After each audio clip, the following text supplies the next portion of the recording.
I still can't wrap my head around the fact that this actually happened to us. One second we're sprinting through the airport, clutching a small cooler packed with my wife's life-saving insulin pens, silently begging the universe that TSA wouldn't give us trouble like they sometimes do with medical liquids.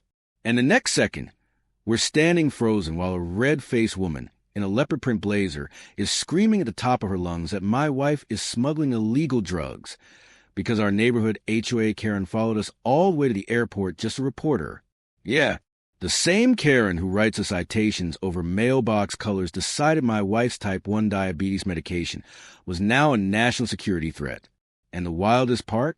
That single unhinged complaint accidentally handed us the golden ticket of air travel, while nearly destroying Karen in the process. We live in one of those cookie-cutter Florida subdivisions where the HOA acts like they own your soul. Our Karen, real name Deborah, has been president for 8 years and treats the neighborhood like her personal kingdom. She once fined us $150 because our trash cans were still visible 4 minutes past 7 a.m. For minutes. My wife, Jess, has had type 1 diabetes since she was 9 years old. She wears a Dexcom sensor on her arm and carries insulin pens everywhere she goes. Deborah knows this. Everyone does, mainly because Jess has had to explain it at least a dozen times after Deborah accused her of having suspicious stickers on her skin that supposedly violated the HOA's no visible tattoos rule. Yes, she actually tried that. 2 weeks before our flight to Denver, Deborah slapped a neon orange violation sticker on our front door, claiming our new storm door was half an inch too reflective. We ignored it like we always do. Huge mistake. The morning we left for the airport at 4 a.m., I noticed a silver Honda Accord following us the second we pulled out of the neighborhood. I brushed it off as paranoia until we parked in the terminal garage, and that same car pulled in 3 spots away. Out stepped Deborah in full airport Karen armor, leopard blazer, oversized sunglasses at dawn, and a neck pillow like she was actually flying somewhere. We grabbed our bags and speed walked toward the terminal, but she was right behind us, heels clicking like a movie villain. Jess was already stressed. Low blood sugar makes her shaky, and we still had to declare the insulin at TSA. We reached the PreCheck line. We had it back then, but the medical exemption wasn't permanent yet, and I started pulling out the cooler with the clearly labeled insulin pens and doctor's note. That's when Deborah shoved past 3 people and marched straight up to the TSA podium like she was the Secretary of Homeland Security. "Excuse me," she practically shrieked. "That woman right there's carrying undeclared liquids and suspicious syringes. I'm from her Homeowners Association, and I know she doesn't have proper documentation." The entire line froze. Phones came out instantly. Jess went ghost white, her blood sugar dropping fast, while she's being accused of drug trafficking in front of 200 people. I felt my blood boil as a TSA agent, a stone-faced guy named Rodriguez, raised an eyebrow and asked, "Ma'am, are you traveling with these people?" "No, but I'm a concerned citizen." Then stepped back behind the stanchion. But Deborah wasn't done. She pulled out her phone and actually started reading HOA bylaws like they meant anything inside an airport. I have photographic evidence of her violating community standards.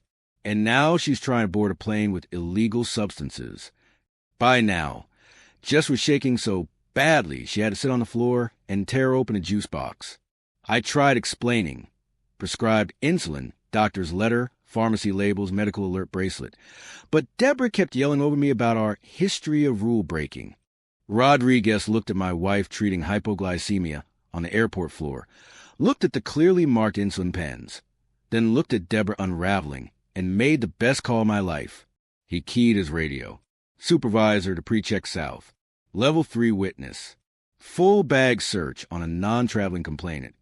Deborah's face when she realized the search wasn't for us? Absolute art.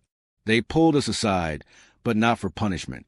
Rodriguez apologized quietly, handed Jess water, and asked if she needed medical assistance.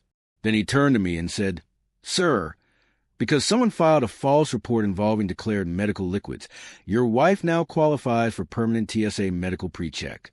No more liquid restrictions. No more explanations." Jess started crying right there on the floor, still drinking apple juice. Meanwhile, Deborah was surrounded by supervisors, forced to empty her entire purse onto a metal table. Tampons rolling, HOA violation stickers spilling out, and a printed stack of our infractions she apparently planned to show someone. They even swabbed her neck pillow for explosives because she wouldn't stop yelling about her rights. The best part? She wasn't even flying. She'd driven 2 hours at 4 a.m. just to stalk us through security.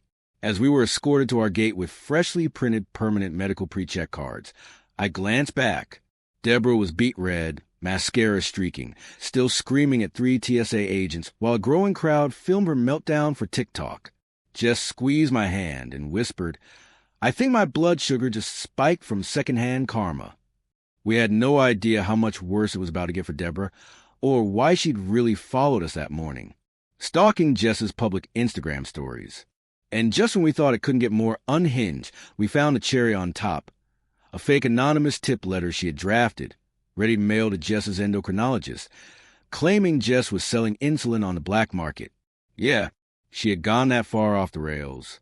Word spread so fast that a local news helicopter showed up before sunset. By the time we landed in Denver, Florida HOA president arrested after stalking diabetic neighbor at airport was trending on Twitter with over 2 million views. Our doorbell camera footage, 2 full years of Deborah slapping violation stickers on our door, was stitched into every TikTok imaginable. Someone even overlaid it with leaked TSA body cam footage. Yes, that footage exists. Deborah's screaming meltdown became the internet's background noise for a solid 48 hours. Jess and I sat in the Denver baggage claim, watching it all unfold on our phones, completely speechless. Then my phone rang again. Unknown number. I assumed it was another reporter. It wasn't. "Hey, this is Agent Rodriguez from TSA Orlando." The voice said, clearly struggling not to laugh. "Just wanted to let you know we finished processing the false report from this morning." I braced myself, because the complainant admitted on body cam that she drove here solely to harass you and had no travel plans. She's been issued a lifetime ban from all airport property. If she ever shows up again, security will escort her off immediately. I thanked him about 10 times. Then he added casually, "Oh, and your permanent medical PreCheck? It's global now, not just domestic. Enjoy the upgrade." We thought that was the peak. We were idiots. That night in our hotel room, Jess got an Instagram DM from an account called Sunset Palms Truth. It was the private investigator. He attached one single photo that made both of us scream into pillows so we wouldn't wake the entire floor. It was a close-up of Deborah's garage during the search warrant, floor to ceiling. Thousands of unopened insulin pens. Not prescribed. Not hers. Stolen from a medical supply company the HOA had contracted to stock community first aid kits. She'd been selling them on the dark web for months. The twist we never saw coming was still loading. We were lying in that Denver hotel bed at 2 a.m., staring at the photo like it was a horror movie prop. Just kept zooming in, whispering, "That's the same brand and lot number I use. She could have killed someone." Then the PI sent one last message. "Turn on the local news live stream. You want to see this in real time." We pulled up Orlando Channel 6. A reporter stood outside Deborah's house under blinding floodlights. The cheering read, "HOA president hoarded life-saving medication while neighbors face shortages." Turns out last year's national insulin shortage hit our county especially hard. Kids were rationing. Parents were driving across borders. And the entire time, Queen Deborah had a garage full. Over 4,000 pens worth more than $1.2 million on the street, because she was the one causing the shortage. Investigators found encrypted messages on her phone to a dark web buyer in California. She sold each carton for triple pharmacy price, then paid herself consulting fees from HOA funds to launder the money. The same woman who fined retired veteran $50 because his American flag was 2 inches too big was literally profiting off diabetic children's desperation. But the universe wasn't done. Remember the TSA body cam footage from that morning? The clip where Deborah is screaming that Jess is a drug dealer while Jess is on the floor treating a low? Someone slowed it down, enhanced the audio, and Deborah accidentally confessed on federal property on camera in front of 30 witnesses. While ranting about illegal substances, she slipped and yelled, "I know all about moving insulin. I've done it for years." She incriminated herself while trying to destroy my wife. That clip went nuclear. By morning, it had 48 million views. The U.S. Attorney's Office picked up the case before breakfast. Interstate trafficking, wire fraud, federal charges. No HOA vote required. The next 72 hours were chaos. Parents whose kids had been hospitalized during the shortage showed up at the jail with signs. "My son almost died while you sold his medicine." One mom threw an empty insulin vial at Deborah's garage door on live TV. The judge denied bail. Flight risk, unexplained income. The leopard blazer was replaced with an orange jumpsuit that perfectly matched her old violation stickers. Then came the part that still makes us tear up. Complete strangers started Venmoing Jess money for all the juice boxes you'll never have to buy again.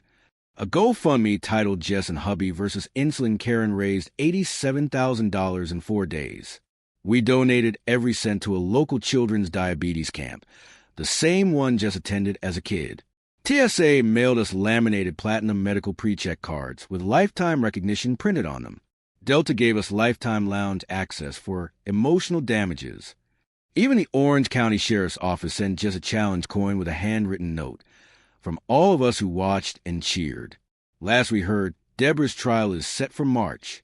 Every homeowner in the neighborhood filed to dissolve the HOA entirely. It's becoming a voluntary social club. No fines, no presidents, no power-tripping tyrants. Our house sold in 3 days. Cash offer, 20% over asking.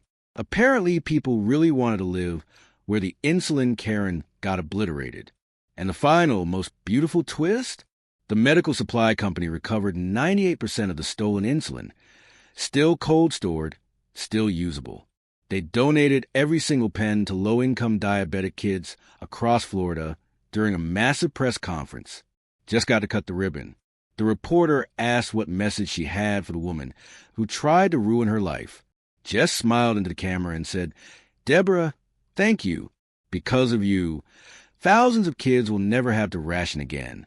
You finally did something good for the community. Tomorrow we fly home. Permanent global medical PreCheck. No lines. No explanations. Just Jess holding my hand. Her Dexcom beeping happily, and both of us knowing that sometimes the universe doesn't just deliver justice. Sometimes it gives you a front row seat, while the villain buries herself with every scream. And somewhere in a 6x8 cell with no leopard print allowed, Deborah finally ran out of people control. If you enjoyed this story, hit subscribe. Every single one helps me bring you even more satisfying HOA karma. Don't forget to tap the bell. I'll see you in the next one, where justice somehow gets even sweeter.